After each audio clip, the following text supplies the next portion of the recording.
State Representative Craig Goldman, also treasurer of the Texas House Republican Caucus. Thank you so much for joining us. As you know, Governor Abbott has now called the second special session of the Texas legislature. It's going to start on Saturday at noon, and he's got 17 items on the agenda. Your reaction? Well, Jack, first of all, thank you for having me. I'm certainly thrilled that the governor has called us back to do the important work for the 29 million Texans who we represent, because it's very important work that we have left to do. We weren't able to do it during the first special session. So as Yogi Berra said, it's deja vu all over again. We're going to come back Saturday for a second special session and hope that our Democrat colleagues join us, because whether it's bail reform or supplying a 13 check for our teachers or providing election integrity, these are very important issues that we have to tackle during these special sessions. That's the whole reason why they're called. I just spoke with the Texas House Democratic Caucus chair, Chris Turner, and he told me he basically declared victory over the first special session. Okay. Your reaction to that? I don't know how any Texan can declare victory in the first special session when they left on a private plane, went to Washington, D.C., when they're constitutionally required as elected officials to represent their constituents in Austin, to come vote on legislation in Austin. I don't know. I can't even fathom how you declare victory in that when they had a job to do and they left the job. They went on vacation. They went to Washington, D.C. They're in the Caribbean and they're in Portugal, when all of us Republicans have been in Austin waiting on their return to have a quorum so that we can vote on these very important issues for the 29 million Texans we represent. They said it was a victory because they were able to prevent the elections integrity bill from passing. Well, the election integrity bill will be brought up again. It is on the agenda that the governor set.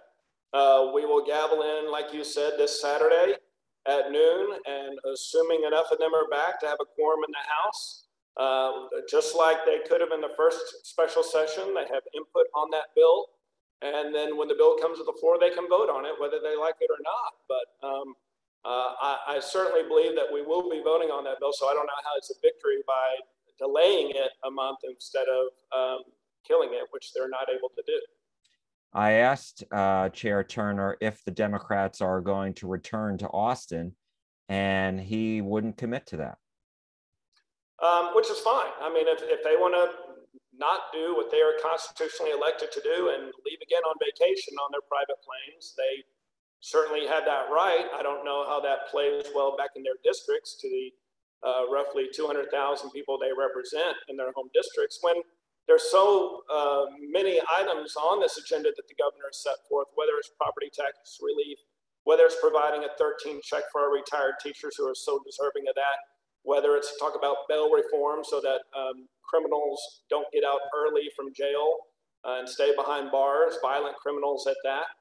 There's so many items. Like you said, there's 17 items on the agenda the governor just put out about an hour ago. It's very important that they come back from their vacation and have input in this very important legislation so that we can vote on it and do the job that we are elected to do.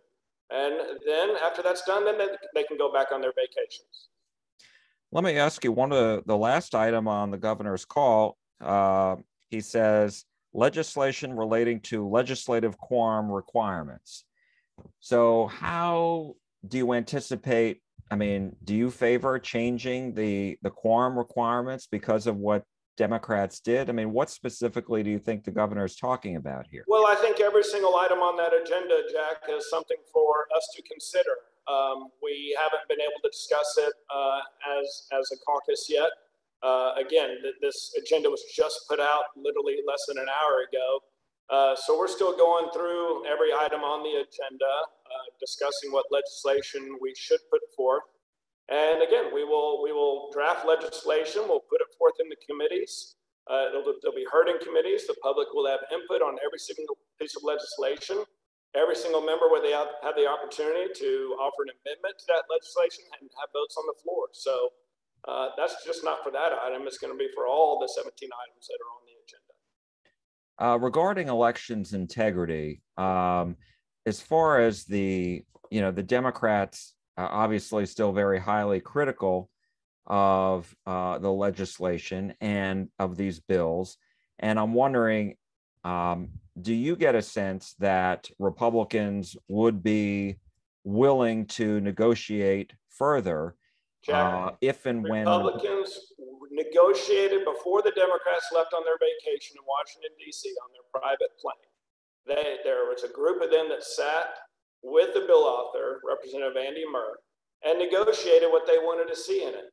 Many things of what they brought up, he agreed that they were going to put in the bill.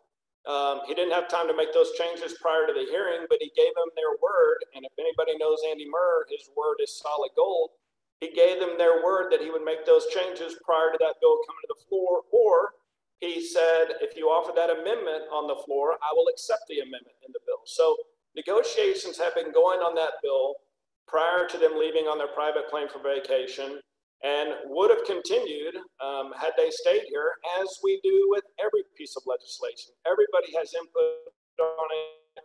Everybody has the opportunity to negotiate with the bill author, and everybody has the opportunity to put forth an amendment on the House floor on any piece of legislation, as we did with the election integrity bill. Article 10 funding is obviously still on the call. The Democrats are hoping the Supreme Court will intervene and help them with this. What's your reaction to this? How is this all going to end? Because there is a deadline at the end of this month, or else there will be no funding of the legislature. Yeah, there's a very important deadline coming up. And if Democrats were concerned that people weren't going to get paid around the Capitol, they had the opportunity not to leave on vacation. They had the opportunity to stay in the building and stay and do their job that they were elected to do, rather than flee to Washington, D.C., of all places, where they're not elected to go represent anybody. So had they been here the first special session, we could have voted on that very easily, and no one would be in doubt of whether or not they would receive their paychecks or health care. So if they do that a second time during this special session, certainly that puts in jeopardy every staffer's paycheck and health care. And that is a major consideration, because there are so many people who that's going to affect, and so many lives that going to affect in a negative way.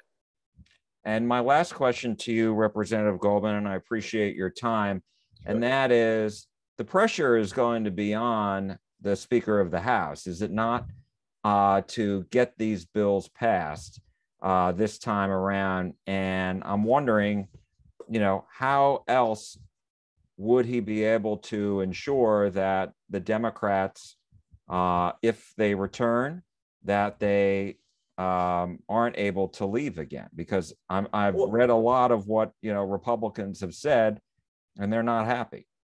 Well, I don't think the pressure is on the Speaker of the House. He's not responsible for getting these bills passed. We all are as a body. And I think the people who are going to feel the pressure are the members of the House who are not here present to do the jobs they were elected to do. I think the pressure is going to come from their roughly 200,000 constituents who they represent. Go fight for your constituents at the State House where you're elected to do. And if not, then I believe that's where the pressure will come from. Is you didn't go do the job that we elected you to do. All right, Craig Goldman, State Representative from Fort Worth and Treasurer of the Texas House Republican Caucus. Thank you so much for your time. We appreciate it.